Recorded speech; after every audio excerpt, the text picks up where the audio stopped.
चलिए स्टार्ट करते हैं आप। हम लोग ने पिछले लेक्चर में होल्डिंग पढ़ लिया था। इंटरलॉकिंग के बारे में हम लोग ने समझ लिया था। इनपुट इंटरलॉकिंग और आउटपुट इंटरलॉकिंग के बारे में हम लोग ने समझ लिया था। जितने भी क्वेश्चन थे उससे रिलेटेड हमने कर लिए थे। आज हम लोग को अपनी बाइनरी का टॉपिक कंप्लीट करना है। तो आज मैं बाइनरी का टॉपिक कंप्लीट करूँगा। मैं लिख देता हूँ। ठीक है।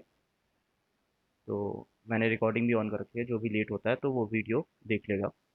नेक्स्ट, बाइनरी हमारे पास, हम लोग हम लोग जानते हैं कि बाइनरी हम लोग के पास दो तरीके की होती है। केवल जो भी वैल्यू होती है बाइनरी की वो हमारे पास दो तरीके की होती है। एक होती है ज़ीरो और एक होती है वन। उसी तरीके से यहाँ पर भी हमारे पास बाइनरी होती है जिसका कुछ एड्रेस हमारे पीएलसी में होता है। जैसे हमारा इनपुट था तो इनपुट का कोई एड्रेस था। जैसे I:0/0 करके इस तरीके से एड्रेस था। उसी तरीके से आउटपुट का भी कोई एड्रेस था। आउटपुट का भी हमारे पास कोई एड्रेस था, O:0/0। इस तरीके से हमारे पास आउटपुट का एड्रेस था। जब कभी भी आप आउटपुट देते थे तो उस तरीके से एड्रेस आता था।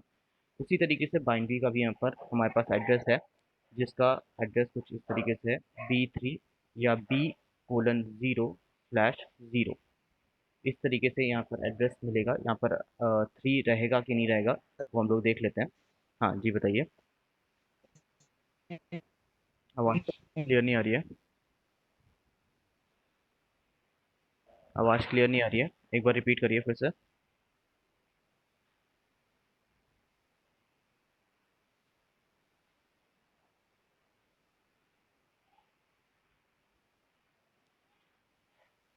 हेलो। कौन बोल रहा था?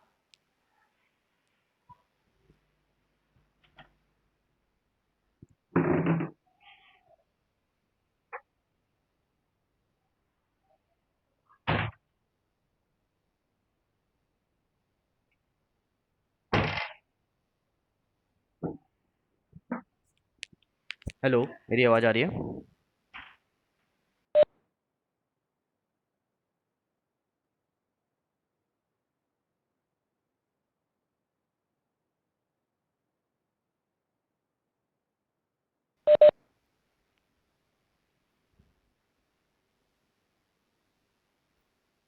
हेलो, मेरी आवाज़ आ रही है?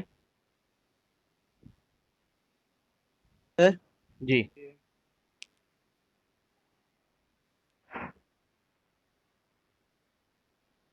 जी आशुतोष, बताइए।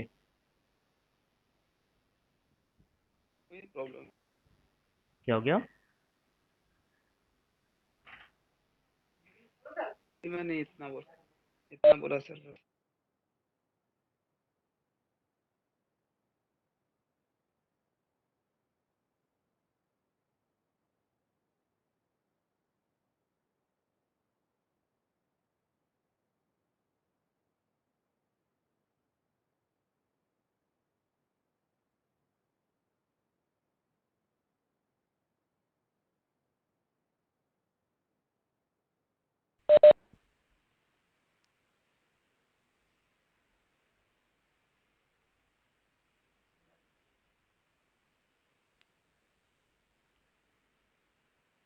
चलिए हम फिर से एक बार रिपीट कर देते हैं, जो लोग अभी नए आए हैं उनके लिए। आज का हम लोग का जो टॉपिक है वो है बाइनरी केवल। बाइनरी का जो एड्रेस होता है वो हमारे पास B3:0/0 के फॉर्म में होता है।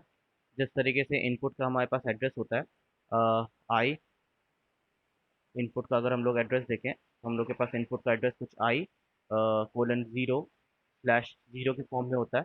उसी तरीके से आउटपुट का एड्रेस भी अगर हम लोग देखें तो आउटपुट का एड्रेस हमारे पास O:0/0 के फॉर्म में होता है। इसी तरीके से बाइनरी का भी हमारे पास एड्रेस B3:0/0 के फॉर्म में होता है। अब हमारे पास बाइनरी दो तरीके की होती हैं। एक होता है जीरो, एक होता है वन। बाइनरी मतलब टू। टू में हमारे पास दो वैल्यूज होती हैं, एक होती है जीरो, एक होता है वन।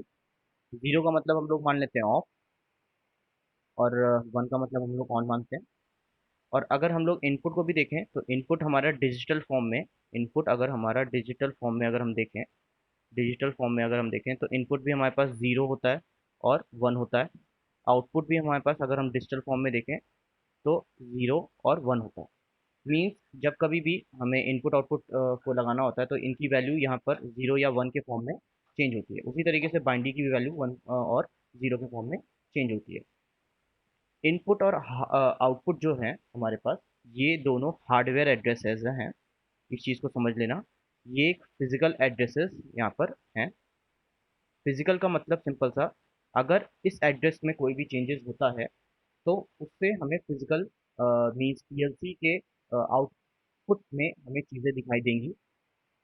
फिजिकल एड्रेस का मतलब सिंपल सा, हमें बाहर चीज़ें दिखाई देंगी। मीन्स अगर आउटपुट 1 होता है तो हमने अगर कोई मोटर लगा रखी है या कोई बल्ब लगा रखा है तो वो हमारा ग्लो करके दिखाएगा। अगर मैंने इनपुट में 0 या 1 दिया तो हमारी जो एलईडी है वो बेसिकली, एलईडी का मतलब जो इंडिकेटर हमारे पास होता है वो हमारा ऑन होगा। ठीक है। और पीएलसी के इनपुट में भी 1 जाएगा। मीन्स ये दोनों हमारे फिजिकल एड्रेसेस हैं। बट ये जो बाइनरी है, ये एक इमेजिनरी ये एक इमेजिनरी इमेजिनरी या फिर सिंपल सा हम कह सकें तो ये हमारे पास एक मेमोरी एड्रेस है। ये एक हमारे पास मेमोरी एड्रेसेस या एड्रेस है।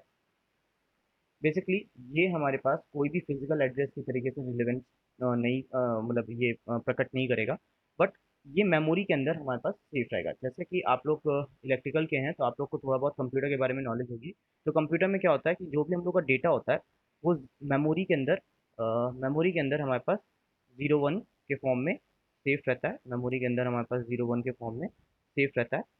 जैसे ये हमारे पास मेमोरी है तो इसमें अगर 0 हो गया तो ये पर्टिकुलर मान लेते हैं 1 0 1 0। इस तरीके से हमारे पास डेटा मेमोरी में सेफ होता है। अब इस डेटा का कोई भी मतलब हो सकता है, वो हम लोग उसके डीप में नहीं जा रहे। बट मेमोरी के अंदर जो डेटा होता है वो 0 1 के फॉर्म में हमारे पास सेफ होता है। उसी तरीके से यहाँ पर बाइनरी भी क्या करती है, एक मेमोरी एड्रेस है जो कि 0 या 1 उसके फॉर्म में मतलब मेमोरी के फॉर्म में सेव करके रखती है। ठीक है। तो इस चीज़ का हम लोग कैसे अपने प्रोग्राम में यूज़ करते हैं वो हम लोग अब देख लेते हैं। इसको हम किस तरीके से यूज़ करते हैं वो हम लोग अपने प्रोग्राम में देख लेते हैं। हम लोग बाइनरी को इमेजिनरी एड्रेस के फॉर्म में स्टोर करके रख सकते हैं। हम लोग बाइनरी को इमेजिनरी फॉर्म में सेव करके रख सकते हैं।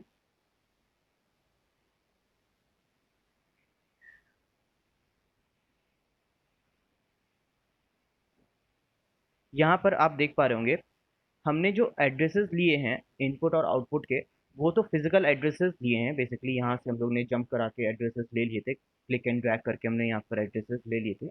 बट बाइनरी का एड्रेस लेने के लिए हमने यहाँ पर इस चीज़ को क्रॉस किया है। यहाँ पर आप देख पा रहे हैं क्लोज का ऑप्शन आ रहा है, इसको हमने क्लोज किया। यहाँ पर क्लोज करने के बाद हमारे पास यहाँ पर बहुत सारी चीज़ें दिखाई दे रही हैं जिसके बारे में हमने पहले डिस्कस नहीं किया था, क्योंकि हमें उसकी ज़रूरत नहीं पड़ी थी तो इसलिए हमने डिस्कस नहीं किया था।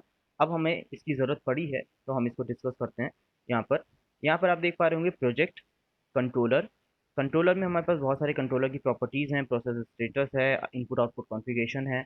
ये बेसिकली हम लोग के पास वहाँ पर यूज़ होता है जहाँ पर हम लोग रैक टाइप पीएलसी यूज़ करते हैं। नेक्स्ट चैनल कॉन्फ़िगरेशन है। मीन्स हम लोग को अगर कम्युनिकेशन करना है तो हम लोग यहाँ पर चैनल कॉन्फ़िगरेशन में जाते हैं। नेक्स्ट हमारे पास यहाँ पर प्रोग्राम फाइल्स हैं। बट प्रोग्राम फाइल्स में हम लोग के पास बहुत सारे प्रोग्राम हैं। मीन्स ये सिंपल सा, ये जो आप देख रहे हैं ये लैडर लॉजिक यही है। ठीक है, तो अभी हम लोग उसको चूज़ नहीं करेंगे। बट जो हमारा मेन इंपॉर्टेंट टॉपिक है वो यहाँ पर आज डेटा फाइल्स है। डेटा फाइल्स में हम लोग देख पा रहे हैं यहाँ पर सबसे पहले आउटपुट लिखा हुआ है, फिर इनपुट लिखा हुआ है, फिर स्टेटस, फिर बाइनरी। बेसिकली जब कभी भी हम लोग ये लैडर लॉजिक का जो ये लॉजिक फ्लो सॉफ्टवेयर है ये यूज़ ना करके अगर हम इसका ओरिजिनल सॉफ्टवेयर यूज़ कर रहे होते अभी, तो यहाँ पर हमें इनपुट और आउटपुट यहाँ से देना ना पड़ता। यहाँ पर हम लोग इस तरीके से इनपुट आउटपुट नहीं देते हैं, हम लोग यहाँ पर इस तरीके से इनपुट आउटपुट देते हैं। मीन्स ये जो टेबल आपको दिखाई दे रही है, इस टेबल की मदद से हम लोग यहाँ पर इनपुट आउटपुट देते थे। बट आप लोग के केस में क्या है कि अभी हम लोग के पास ऑनलाइन ट्रेनिंग का ऑप्शन है, तो हम लोग पीएलसी तो हम लोग के पास है नहीं। तो पीएलसी ना होने की वजह से मुझे ये लॉजिक प्रो सिमुलेटर यूज़ करना पड़ा, जिसमें हमें इनपुट आउटपुट का जो एड्रेसेस है वो यहाँ से देना पड़ता है। बट अगर रियल लाइफ में हम लोग आते, अगर आप लोग वहाँ सॉफ्टकॉन की वहाँ पर ऑफिस में आते हैं, तो हम लोग जो आउटपुट का एड्रेस है, चाहे वो इनपुट का एड्रेस हो चाहे आउटपुट का एड्रेस हो, वो दोनों के दोनों यहाँ से हम लोग लेते हैं, यहाँ से टेबल से लेते हैं। ठीक है, तो अब ले नहीं रहे हैं तब भी कोई बात नहीं, हम लोग का काम तो हो रहा है। नेक्स्ट, बाइंडी का एड्रेस हम लोग यहाँ से ले लेते हैं, बाइंडी का एड्रेस यहाँ से हम लोग ले लेते हैं। जैसे ही हमने बाइंडी पे क्लिक किया, आपके पास यहाँ पर एक टेबल बन के आई। इस टेबल को मैं बड़ा कर लेता हूँ। अच्छा, ये टेबल इस तरीके से बड़ा तो नहीं हो रही है, चलो यहाँ पर हमने ऐसे कर लिया। अब ध्यान से समझिएगा, बाइनरी हमारे पास यहाँ पर 0 से लेके 15 मीन्स 16 हमारे पास बाइनरीज हैं। ऐसा क्यों?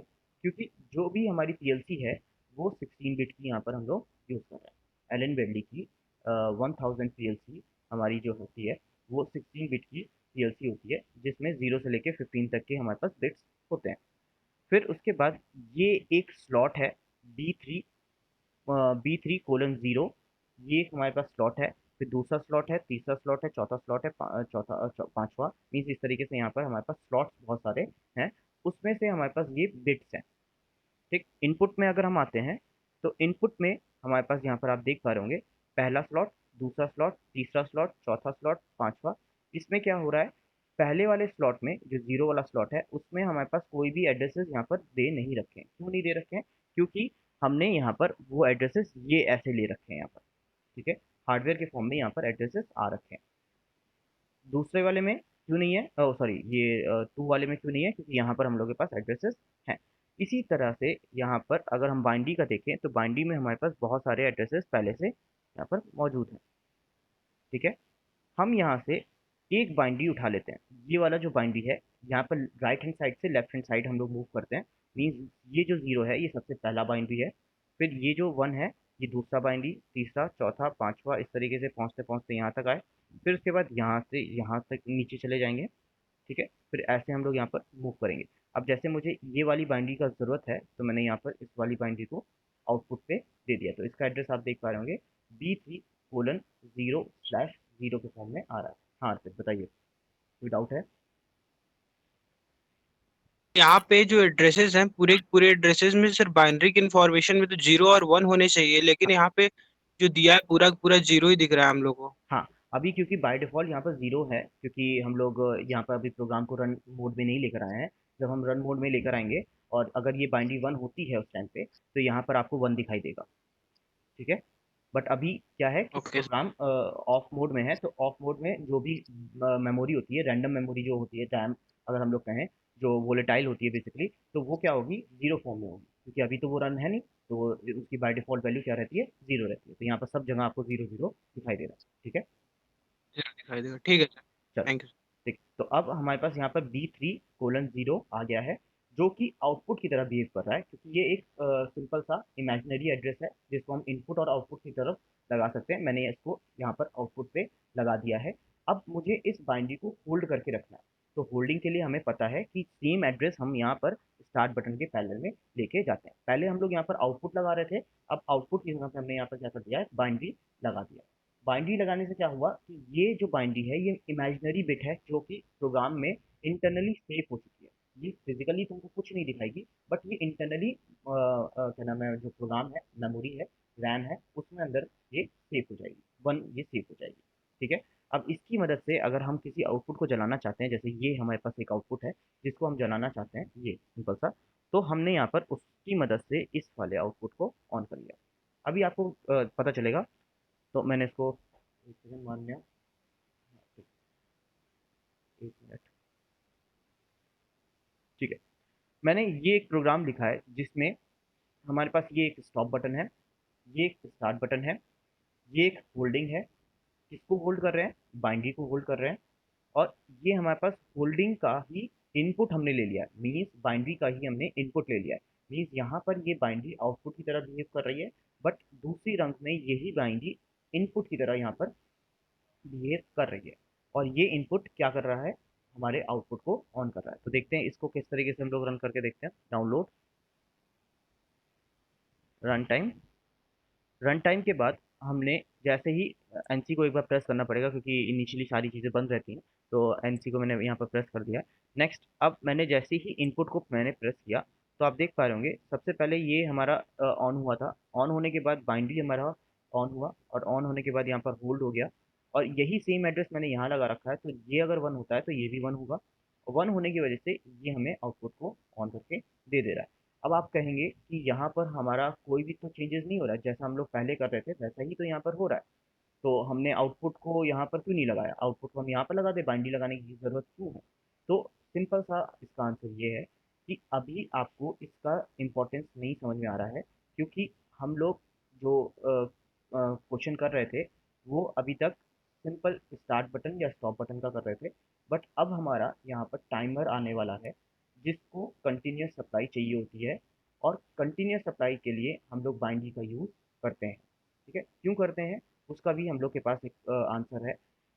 जब कभी भी हम लोग टाइमर को कंटिन्यूस सप्लाई देना होता है तो हम लोग आउटपुट की बिट अगर हम लोग यहाँ पर लगाते हैं, यहाँ पर आउटपुट की बिट अगर हम लोग यहाँ पर लगाते हैं और टाइमर को कंटिन्यूस सप्लाई होल्डिंग की ही मदद से दिया जा सकता है। आप लोग ये चीज़ मानते हैं कि नहीं मानते हैं? जो भी टाइमर है, किसी को भी अगर कंटिन्यूस सप्लाई चाहिए तो हम लोग विदाउट होल्डिंग उसको कंटिन्यूस सप्लाई नहीं दे सकते। ठीक है, किसी के दिमाग में ये आएगा कि हम एनसी की मदद से कंटेनर्स को ऑन कर सकते हैं, बट फिर एनसी की मदद से हम उसको कंट्रोल नहीं कर सकते। एनसी क्या करती है, इनिशियली 1 देती रहती है, जिसकी वजह से जो टाइमर है वो रन मोड पे जैसे ही आएगा वैसे ही वो काउंटिंग या जो टाइमर का वो है सिंपल सा टाइमिंग स्टार्ट कर देगा, जो कि हमारे कंट्रोल में नहीं होगा। ठीक है, तो ये बहुत सारी चीज़ें ऐसी हैं जो आगे चल के आपको अभी समझ में आएगा। इसमें किसी को कोई डाउट कि बाइनरी का एड्रेस हम लोग कैसे लेते हैं, और बाइनरी का एड्रेस लेने में किसी को अगर कोई दिक्कत हो तो मेरे ये देखो यहाँ पर हम लोग रन मोड में हैं इस टाइम पे, और ये हमारे पास जो बाइनरी थी ये 1 है, तो यहाँ पर देखिए आप देख पा रहे होंगे ये हमें 1 दिखाई दे रहा है। ठीक है, ये किसी का क्वेश्चन था, आशुतोष का आई थिंक क्वेश्चन था, तो ये हम लोग यहाँ पर 1 देख पा रहे हैं। ठीक है, तो मैं फिर से यहाँ पर कर देता हूँ। सर एक बार एड्रेस लेने वाला फिर से बता दीजिए प्लीज। ठीक है, ये हमारे पास बाइनरी का यहाँ पर वो दे रखा है, नाम दे रखा है B3:0। इस तरीके से यहाँ पर हम डबल क्लिक करेंगे, डबल क्लिक करेंगे तो हमारे पास ये एक टेबल बन के आ जाएगी, जिसमें हमारे पास राइट हैंड साइड से लेफ्ट हैंड साइड हमें मूव करना होता है। जो सबसे पहला आपको यहाँ पर 0 दिखाई देगा वो हमारा सबसे पहली बिट है, B3:0 का 0 पॉइंट है, फिर उसके आगे 1, फिर उसके आगे आगे 2, 3, 4, 5, 6, इस तरीके से 15 तक हमारे पास यहाँ पर एड्रेसेस हैं। एक स्लॉट में 15 मतलब 16 तक के एड्रेसेस हैं, 0 से लेकर 15 मतलब 16 एड्रेसेस यहाँ पर अवेलेबल है। अगर आप 16 एड्रेसेस यूज़ कर लेते हो, मान लो आपने अपने प्रोग्राम में 200 लाइन लिखी, 200 लाइन में आपने ये 15 एड्रेसेस यूज़ कर लिए पूरे, तो उसके बाद आपके पास कौन से एड्रेसेस बचते हैं, ये वाले एड्रेसेस बचते हैं, फिर उसके नीचे एड्रेसेस बचते हैं, मीन्स आप यहाँ पर इनफाइनाइट एड्रेसेस यहाँ पर यूज़ कर सकते हैं। देखिए कितने सारे एड्रेसेस यहाँ पर अवेलेबल हैं। ठीक है, आप यूज़ करते रह जाएंगे, बट आपके ये जो एड्रेसेस हैं वो ख़त्म नहीं होंगे, क्योंकि ये मेमोरी बिट है। मीन्स हम लोग किसी भी चीज़ को अगर स्टोर करा के रखना चाहते हैं तो हम लोग यहाँ पर इजीली उसको स्टोर करा के रख लेते हैं। ठीक है, यहाँ पर हमारे पास बाइनरी में देखिए यहाँ पर डायरेक्टली अगर आपको इनपुट पे मूव करना है तो आप यहाँ पर इनपुट मूव कर सकते हैं, स्टेटस में मूव करना है तो स्टेटस मूव कर सकते हैं, बाइनरी पे मूव करना है तो बाइनरी मूव कर सकते हैं, मतलब आप यहाँ पर डबल क्लिक ना करके यहीं से आप डायरेक्टली मूव कर देंगे। जो प्रोग्रामर्स होते हैं वो बेसिकली यहाँ पर डबल क्लिक नहीं करते, यहाँ पर भी वो डायरेक्टली मूव कर जाते हैं। ठीक है, तो ये बेसिकली है, देखिए यहाँ पर ऑप्शन अगर आप, सर तो हाँ यहाँ पे जो हम लोगों ने इनपुट लिया है, इनपुट में एड्रेस दिया हुआ है जो पहले हम लोग देते थे, जो फिजिकल एड्रेस वैसे ही हाँ, दिया है, बट आउटपुट में हम लोगों ने बाइनरी दिया है। तो हम लोग सर क्या इनपुट में भी दे सकते हैं सर बाइनरी एड्रेस? नहीं नहीं, इनपुट में हम लोग बाइनरी एड्रेस नहीं दे सकते, क्योंकि बाइनरी एक मेमोरी बिट है जिसको हमें हार्डवेयर से ही एक्टिवेट कराना होगा। वो पहले से एक्टिवेट नहीं रहती है, और ना ही वो हम लोग सॉफ्टवेयर के अंदर घुस के उसको एक्टिवेट कर सकते हैं without input. Means without hardware input अगर हम लोग इसको एक्टिवेट कराना चाहें तो ये पॉसिबल नहीं है। ठीक है, तो इसको हमें पहले एक्टिवेट हार्डवेयर से कराना ही पड़ेगा, ठीक उसके बाद इसको हम लोग कहीं अपने प्रोग्राम में कहीं पर भी यूज कर सकते हैं। ठीक है, ये पहले से एक्टिवेट नहीं रहती है, और सॉफ्टवेयर में भी हम लोग इसको मतलब सॉफ्टवेयर में ढूंढ के तो उसको एक्टिवेट नहीं कर सकते हैं, तो इसलिए हम लोग इसको पहले हार्डवेयर एड्रेस से मीन्स हार्डवेयर इनपुट से एक्टिवेट कराते हैं, देन उसके बाद आउटपुट को उससे उसकी मदद से एक्टिवेट कराते हैं। ठीक है, ओके सर। चलो, अब हमारे पास यहाँ पर बाइनरी का थोड़ा सा इंपॉर्टेंस समझ में आ गया है। अब हम लोग एक बाइनरी से कुछ काम करके देखते हैं। मान लो मुझे यहाँ पर दो आउटपुट्स को ऑन करना था, दो आउटपुट्स को ऑन करना था with the help of single push button, या कहें तो दूसरा कोई हम लोग एक पुश बटन ले लेते हैं। चलो देखते हैं। 1 मिनट मुझे यहाँ पर प्रोग्राम करने देना, तो उसके बाद मैं आपको बता सकता हूँ। हम्म,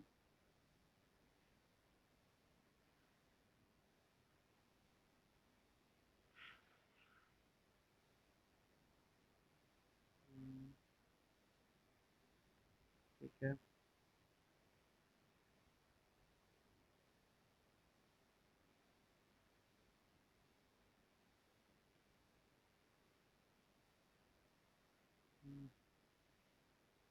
चल,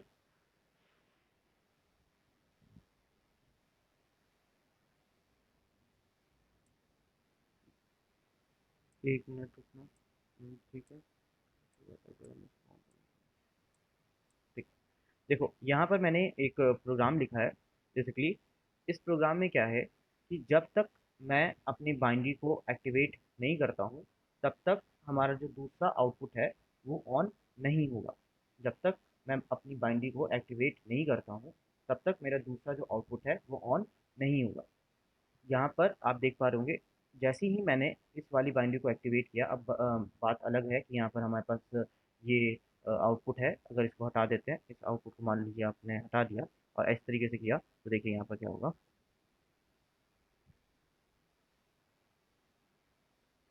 चलिए, ठीक। अब जैसे ही मैंने इस बाइनरी को एक्टिवेट किया, भले ही आपको यहाँ पर कुछ भी दिखाई नहीं दे रहा है, यहाँ पर आप देख पा रहे होंगे आपको कोई भी आउटपुट यहाँ पर ऑन होते हुए नहीं दिखाई दे रहा है। कोई भी फिजिकल एड्रेस आपको ऑन होते हुए यहाँ पर नहीं दिखाई दे रहा है। बट यहाँ पर सॉफ्टवेयर के अंदर D3:0/0 ऑन हो चुका है, जिसकी मदद से अगर मैं यहाँ पर दूसरा इनपुट प्रेस करता हूँ तो मेरा ये आउटपुट ऑन होके दिखा देगा। अगर मैं फिर से करके दिखाता हूँ, देखिए। अब अगर मैं ये आउटपुट, ये सिंपल सा जो इनपुट 2 है, इसको अगर मैं प्रेस कर रहा हूँ बार बार, तो देखिए यहाँ पर ये आउटपुट ऑन नहीं होगा। आप ये देख पा रहे होंगे कि ये इनपुट की मदद से ऑन नहीं हो पा रहा है। बट जैसे ही मैंने पहला इनपुट दबा दिया, मुझे यहाँ पर कोई भी चेंजेस नहीं दिखाई दिया। मुझे यहाँ पर ना ही आउटपुट ग्लो करते हुए दिखाई दिया, ना ही इनपुट में कोई ऐसा कुछ चेंज दिखाई दिया। ठीक। बट यहाँ पर जैसे ही मैं अब दूसरा बटन दबा रहा हूँ, तो मेरा आउटपुट ऑन हो जा रहा है। ये यहाँ पर सिंपल सा एक ऐसा तरीका है कि आप इमेजिनरी बिट को ऑन कर रहे हैं, जिसकी मदद से आप यहाँ पर देखिए, ये इंटरलॉकिंग है। आप याद रखिएगा, ये इंटरलॉकिंग हमने की है यहाँ पर। 1 मिनट रुक जाइए, मैं बताता हूँ। ये जो हमने किया है, ये हमारे पास इंटरलॉकिंग है। कोई कहेगा ये क्या है, तो हम बता दें, ये इंटरलॉकिंग हमने की है। ये कैसी इंटरलॉकिंग है? ये पॉजिटिव तरीके की इंटरलॉकिंग है। पॉजिटिव मतलब सिंपल सा आप ये समझ लीजिए कि किसी आउटपुट के ऑन होते ही, ये एक आउटपुट है जिसके ऑन होते ही यहाँ पर ये आउटपुट ऑन हो रहा है।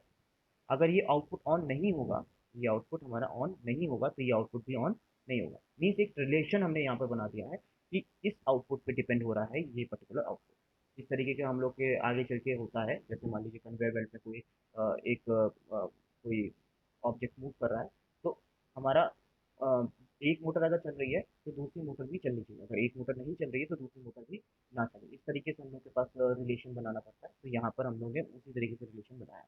बट यहाँ पर एक इमेजिनरी बिट ले लिए, ठीक है। यहाँ पर अगर हम लोग फिजिकल एड्रेस ले लेते, चाहे आउटपुट ले लेते, तो मुझे यहाँ पर भी आउटपुट लगाना पड़ता, ओ जीरो ऐसे करके यहाँ पर भी लगाना पड़ता, ठीक है। तो ये आज का थोड़ा सा कंफ्यूजिंग टॉपिक था, ठीक है। बट समझने की कोशिश करेंगे तो आपको समझ में आ जाएगा, ठीक है।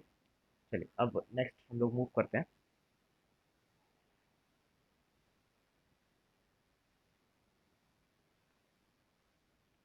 नेक्स्ट हम लोग का आज जो टॉपिक है, वो है टाइमर।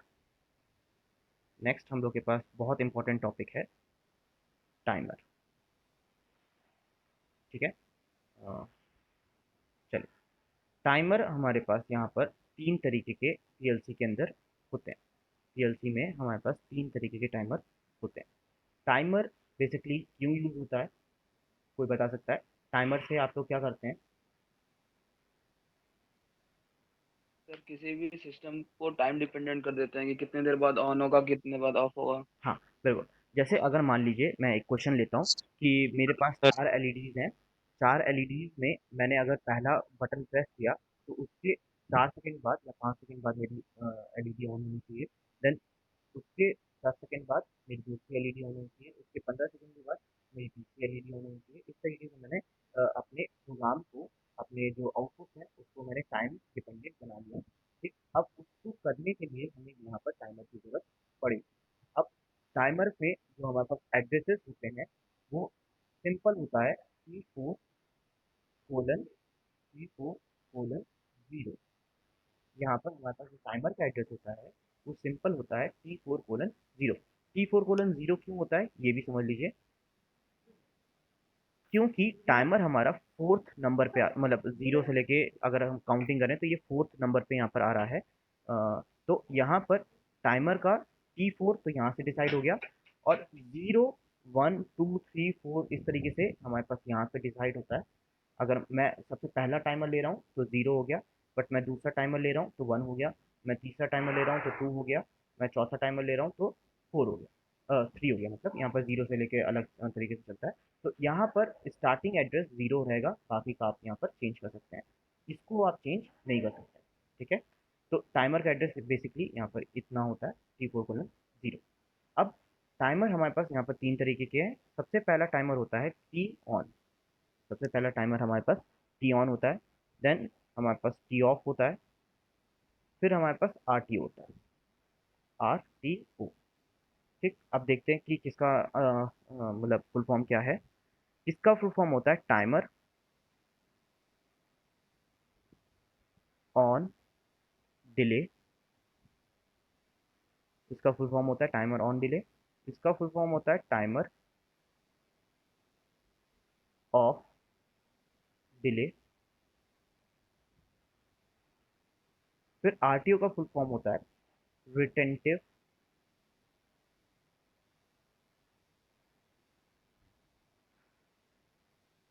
Timer on delay. ये तीन तरीके के टाइमर आपको आपकी पीएलसी में मिलेंगे। ठीक है, हर पीएलसी में अलग अलग तरीके से टाइमर हमारे पास मतलब नाम अलग अलग हो सकते हैं, बट टाइमर का काम हमारे पास सेम ही होता है। जैसे अगर हम यहाँ पर एलन बेडली की बात कर रहे हैं, एलन बेडली की बात कर रहे हैं, तो एलन बेडली में ये तीन तरीके के टाइमर आपको हर एलन बेडली की पीएलसी में मिलेंगे। मीन एलन बेडली चाहे हमारे पास माइक्रोलॉजिक 1000 हो, चाहे 1100 हो, चाहे 1200 हो, चाहे 1500 हो, चाहे कॉम्पैक्ट लॉजिक हो, चाहे ऐसे वो SLC सीरीज हो, कोई भी हो, उसमें आपको ये तीन तरीके के टाइमर ज़रूर मिलेंगे। बट मित्सुबिशी या सीमेंस इन सब में टाइमर के नाम चेंज कर देते हैं, बट जो काम होता है वो सेम होता है।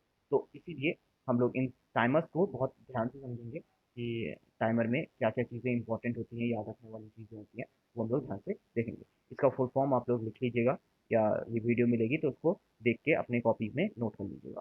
तो टाइमर हमारे पास तीन तरीके के यहाँ पर मैंने लिख दिए। नेक्स्ट, अब टाइमर का किस तरीके से वर्किंग होता है वो हम लोग को यहाँ पर देखना है। सबसे पहले मैं यहाँ पर टी ऑन के बारे में बताऊंगा, टाइमर ऑन डिले के बारे में यहाँ पर मैं बताऊंगा सबसे पहले। तो टाइमर ऑन डिले का एक बॉक्स होता है। अब यहाँ पर अभी तक हम लोग इस पे काम कर रहे थे, इस पे काम कर रहे थे, है ना, मतलब ये एनओएनसी के कॉन्टैक्ट पे काम कर रहे थे, तो हम लोग को लग रहा था कि इतना ही है, बट नहीं। अब आगे हम लोग के पास यहाँ पर ब्लॉक्स भी आएंगे। ब्लॉक्स मतलब सिंपल सा ये ऐसे बॉक्सेस आपको दिखाई देंगे जिसमें हमारे पास कुछ वैल्यूज़ होंगी जिनको हम लोग को कंट्रोल करना है। ठीक है, तो अब वही हम लोग करने जा रहे हैं। तो टाइमर का यहाँ पर एक, ओके, हो गया। चलो, तो टाइमर का हमारे पास यहाँ पर एक बॉक्स होता है, और फिर से मैं लिख देता हूँ टी ऑन का एक हमारे पास यहाँ पर बॉक्स होता है इस तरीके से। उसमें सबसे पहले यहाँ पर लिखा होता है टाइमर। सबसे पहले यहाँ पर टाइमर लिखा रहेगा, उसका एड्रेस यहाँ पर वो पूछेगा। तो हमारे पास टाइमर के यहाँ पर बहुत सारे एड्रेसेस हैं। हम यहाँ पर कोई सा भी एड्रेस यहाँ पर दे देते हैं, जैसे T4:0 हमने यहाँ पर एक एड्रेस दे दिया। T4 यहाँ पर एड्रेस दे दिया। कैसे देते हैं ये देखो, यहाँ पर टाइमर पे हमने क्लिक किया। टाइमर पे क्लिक करने के बाद आप यहाँ पर देख पा रहे होंगे सबसे पहला टाइमर जो है वो T4:0 है। फिर हमारे पास T4:1 है, 2 है, 3 है, 4, 5, इस तरीके से हमारे पास कितने टाइमर हैं जरा नीचे आके हम लोग देख लेते हैं। देखिए आप देख पा रहे होंगे यहाँ पर 100 के अराउंड हमारे पास टाइमर होंगे। ठीक है, 99 तक हमारे पास यहाँ पर टाइमर आप देख पा रहे होंगे। ठीक है, तो इतने टाइमर हम लोग के पास अवेलेबल हैं। अब उसमें से हम लोग को जो भी चूज़ करना होगा वो हम चूज़ कर लेंगे। या जितने भी चूज़ करने होंगे वो हम चूज़ कर लेंगे। फिर यहाँ पर एड्रेस देने के बाद हमारे पास और भी वैल्यूज़ आती हैं, वो देख लेते हैं क्या क्या है।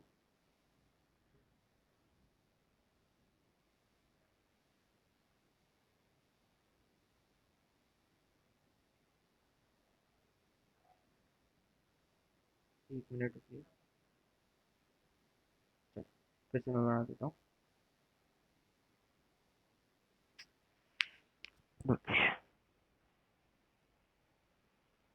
इसका ये जो ड्राइंग वाला सिस्टम है ये थोड़ा ख़राब है।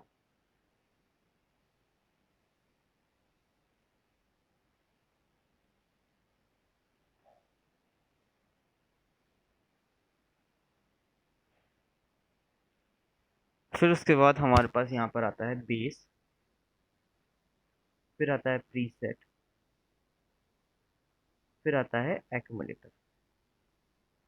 ठीक है, यहाँ पर सबसे पहले हमारे पास टाइमर का एड्रेस पूछता है, देन उसके बाद टाइमर का बेस पूछता है, और फिर प्रीसेट पूछता है, और फिर एक्यूमुलेटर पूछता है। फिर से मैं रिपीट कर दे रहा हूँ, बेस पूछता है, प्रीसेट और एक्यूमुलेटर। एसीसी मतलब एक्यूमुलेटर यहाँ पर ये पूछता है। अब सबका मतलब एक बार मैं आपको अच्छे से क्लियर कर देता हूँ। जब कभी भी टाइमर को हम लोग सप्लाई देते हैं, जब कभी भी टाइमर को हम लोग सप्लाई देते हैं, तो वो सप्लाई कंटिन्यूस होनी चाहिए। ये चीज़ मैंने आपको अभी थोड़ी देर पहले बताई थी।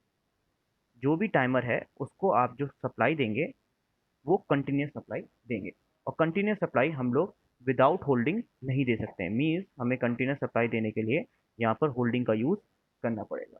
ठीक, अब होल्डिंग में हम लोग B3 मीन्स बाइनरी का यूज़ ना करें ऐसा भी नहीं हो सकता है, क्योंकि इसके बारे में अभी मैं आगे बताऊंगा। ठीक है, तो यहाँ पर हम लोग B3 का भी यूज़ करेंगे। फिर जो सप्लाई है वो कंटिन्यूस होनी चाहिए, तो टाइमर अपनी काउंटिंग स्टार्ट करता है। मीन्स अपना जो टाइमर है वो स्टार्ट करता है। तो मान लीजिए कि वो ज़ीरो से स्टार्ट होता है, कोई भी वैल्यू हमारी काउंटिंग करेगी। जैसे अगर हम ही को अगर 0 से 100 तक काउंट करने के लिए दे दिया जाए, तो हम लोग सबसे पहले 0 से स्टार्ट करेंगे, 0 1 2 3 4 5 इस तरीके से जाएंगे। उसी तरीके से टाइमर भी हमारे पास 0 से मूव करेगा आगे 1, देन आगे और मूव करेगा 2, देन आगे और काउंट करेगा 3, फिर 4, फिर 5। इस तरीके से वो आगे चलता चलता जितना भी आपने लास्ट वैल्यू दे रखी होगी, जितना भी आपने लास्ट वैल्यू दे रखी होगी वो वहाँ तक जाएगा। मान लीजिए मैंने लास्ट वैल्यू यहाँ पर कितनी दे रखी है, 10। तो ये काउंट करते हुए 10 तक आया। तो ये यहाँ पर दो पॉइंट इंपॉर्टेंट है याद करने वाले। इसके बीच में जो लगने वाला टाइम है, 0 से 1 के बीच में लगने वाला जो टाइम है उसे हम लोग कहते हैं बेस।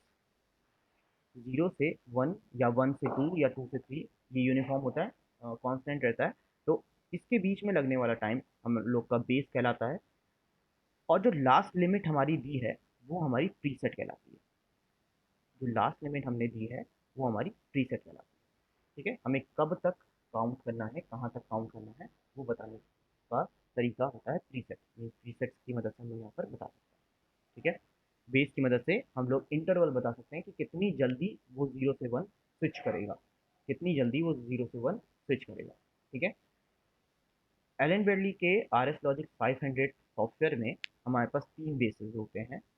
एक होता है 0.0.01 मीन्स मिली सेकेंड, 1 मिली सेकेंड का बेस होता है। एक होता है 0.01 मीन्स ये 10⁻⁻² सेकेंड कह सकते हैं। और फिर हमारे पास एक होता है 1 मीन्स 1 सेकेंड का यहाँ पर एक बेस होता है। ठीक है, तीन बेसेस होते हैं हमारे पास, हम कोई सा भी चूज़ यहाँ पर कर सकते हैं।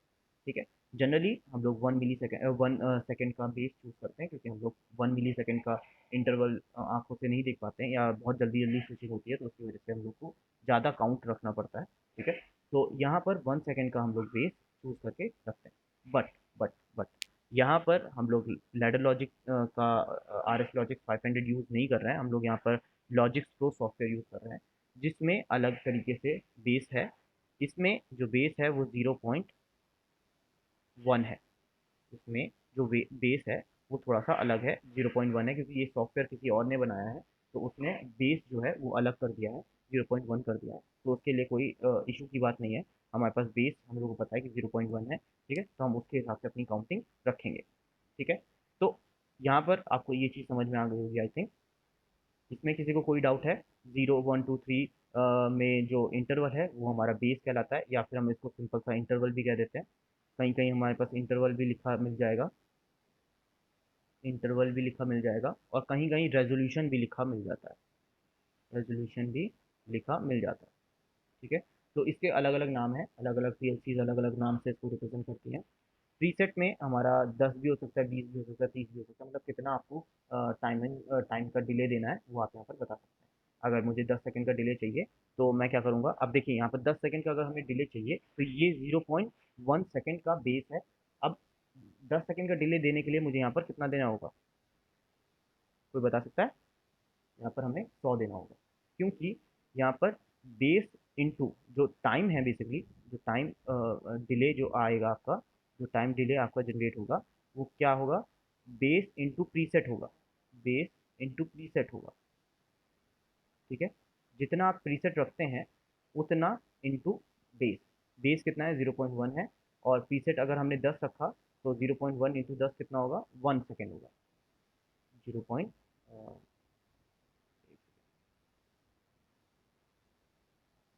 चल यहाँ पर हो नहीं रहा, ये एक प्रॉब्लम इसमें है बड़ी, पूरा ये इरेज हो गया, इसको कंट्रोल सेट करके देखते हैं, नहीं आएगा। चलो कोई नहीं, हम फिर से एक बार दिखा देते हैं आपको। जो भी हम लोग का टाइम डिले होता है वो तीन चीज़ों से मिलके बने होता है, एक होता है बेस, एक प्रीसेट, और एक्यूमुलेटर। अभी एक्यूमुलेटर के बारे में बात हम लोग को करना है, ठीक है। यहाँ पर टाइमर का जो भी एड्रेस होता है वो हम लोग को यहाँ पर दे रखा होता है, टाइमर का एड्रेस T4:0 यहाँ पर दे रखा होता है, ठीक है। अब हमने दे दिया 10, नहीं यार यहाँ पर हमने 100 दे दिया, ठीक है, और यहाँ पर हमारे पास 0.1 यहाँ पर बेस है। एक्यूमुलेटर क्या होता है? एक्यूमुलेटर बेसिकली वो रजिस्टर है, एक्यूमुलेटर हमारे पास वो रजिस्टर है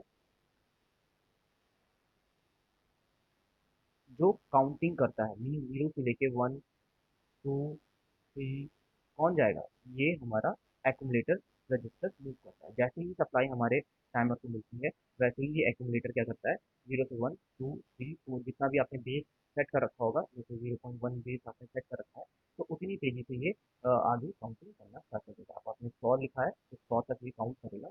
उसके बाद हमारे पास यहाँ पर 3 बिट्स होती हैं, 100 तक काउंट करने के बाद यहाँ पर 3 बिट्स होती हैं।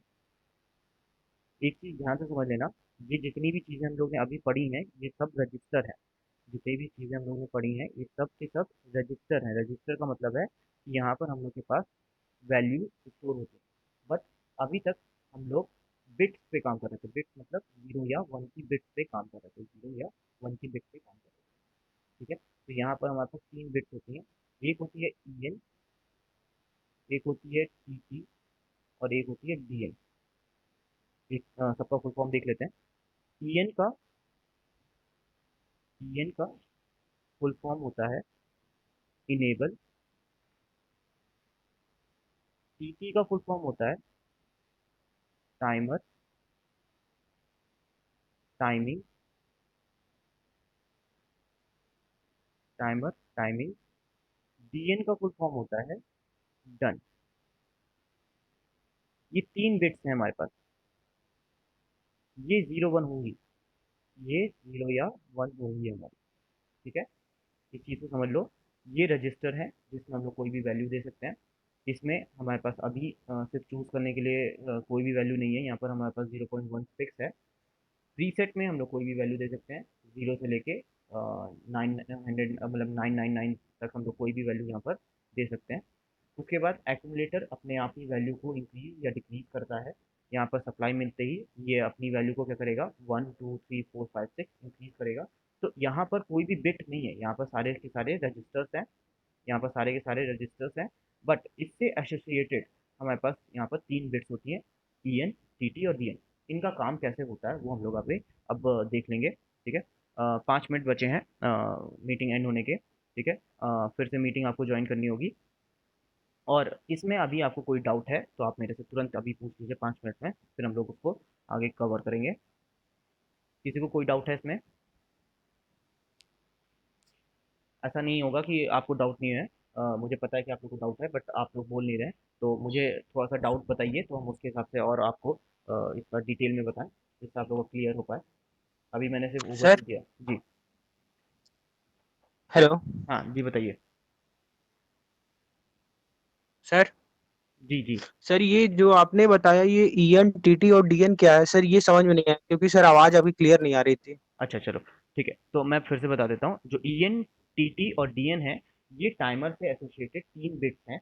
जैसे आपको टाइमर की मदद से किसी आउटपुट को 10 सेकंड के बाद चलाना है या 20 सेकंड के बाद चलाना है, तो उसके लिए आपको बिट्स की जरूरत पड़ेगी ना। आपको रजिस्टर्स की जरूरत नहीं पड़ेगी, उस टाइम पे आपको बिट की जरूरत पड़ेगी। बिट मतलब 0 या 1। अगर वो बिट 1 हो जाती है तो उसको आप क्या करेंगे, इनपुट पे लगा देंगे और आउटपुट को आउटपुट साइड पे लगा देंगे, तो क्या होगा कि 10 सेकंड बाद हमारा आउटपुट ऑन हो जाएगा। ठीक है। अगर आपको 10 सेकंड के लिए आउटपुट चलाना है तो उसके लिए कोई और बिट है, जिसको हम लोग लगा देंगे इनपुट साइड पे, और हमारा आउटपुट आउटपुट साइड पे लगा के हम उस आउटपुट को जला लेंगे। ठीक है। अब ये देखेंगे कि किस तरीके से उसको करते हैं। ठीक है। तो ये 3 बिट्स होती हैं जिनकी मदद से हम आउटपुट को जलाते हैं। सिंपल। ठीक है। समझ में आया?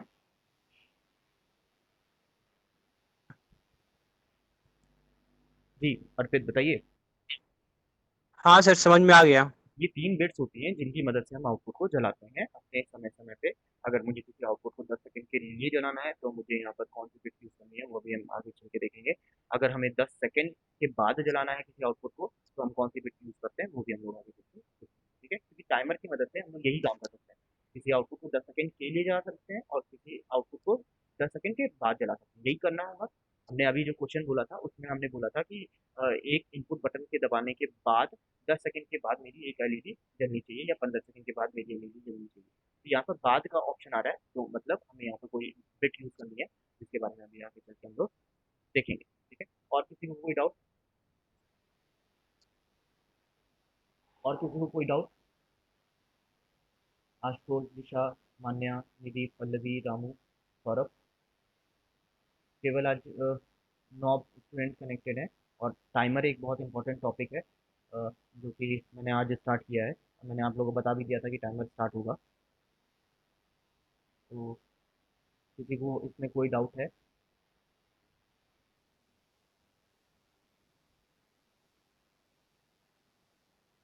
किसी को कोई डाउट नहीं है? मैं आगे बढ़ूँ? चले। तो यहाँ पर हम लोग ने टाइमर का थोड़ा सा ओवरव्यू ले लिया है। अब मीटिंग एंड होने वाली है, फिर से आप मीटिंग को ज्वाइन करेंगे। तो यहाँ पर फिर से हम टाइमर के बारे में आज डिस्कस करेंगे। टाइमर एक बड़ा टॉपिक है। आज से आप लोग का ब्लॉक वाला जो सिस्टम है वो स्टार्ट हो चुका है। टाइमर है, उसके बाद काउंटर है, उसके बाद हम लोग के पास कंपेयर है, और देन उसके बाद मैथ ब्लॉक है। मतलब हमारे पास 4 ब्लॉक्स हैं जिनको हम लोग को स्टडी करना होता है। ठीक है। और इसकी मदद से हम लोग जो प्रोग्रामिंग होती है वो ईजी हो जाती है। और थोड़ा सा प्रोग्रामिंग आपको लेंदी लगेगी, तो लेंदी होगी, बट हम लोग को जो भी काम करना है वो हम इनकी मदद से कर सकते हैं। ठीक है। तो इसके बारे में हम लोग आगे चल के अभी देखेंगे। ठीक है। यहाँ पर टाइमर का एड्रेस आप लोग देख लीजिए। टाइमर का एड्रेस इस तरीके से हम लोग लेते हैं। ये है हमारे पास टाइमर का टेबल है। और यहाँ पर देखिए, आप देख पा रहे होंगे टाइमर का, यहाँ पर टाइमर और काउंटर लिखा हुआ है। जिसमें हमने क्लिक किया तो हमारे पास टी ऑन, टी ऑफ और आर टी ओ यहाँ पर लिखा हुआ है। अभी हम लोग टी ऑन पढ़ रहे हैं तो हमने यहाँ पर देखिए टी ऑन पे क्लिक किया, तो टी ऑन जो है वो कहाँ चला गया, आउटपुट साइड पे यहाँ पर चला गया। यहाँ पर देखिए ई एन देख पा रहे होंगे और आप यहाँ पर डी एन देख पा रहे होंगे। यहाँ पर टाइमर का एड्रेस पूछ रहा है, जो कि हम डायरेक्टली यहाँ से क्या करेंगे, क्लिक करके ड्रैग करके यहाँ पर छोड़ देंगे। T4:0 यहाँ पर एड्रेस आ गया। बेस हम लोग यहाँ पर अभी चेंज नहीं कर सकते, क्योंकि ये एक लॉजिक को छोटा सा सॉफ्टवेयर है जिसमें बेस यहाँ पर फिक्स कर रखा है। बट अगर हम लोग आर एस लॉजिक 500 यूज़ करेंगे तो उसमें हमारे पास 3 बेसिस होते हैं जिनको हम लोग चेंज कर सकते हैं। ठीक। नेक्स्ट प्रीसेट में हम लोग को अगर कोई वैल्यू लिखनी है तो हमने यहाँ पर दे दिया 100। ठीक है। हमने यहाँ पर 10 सेकंड का डिले जनरेट कराना है, तो 100 × 0.1 कितना होगा?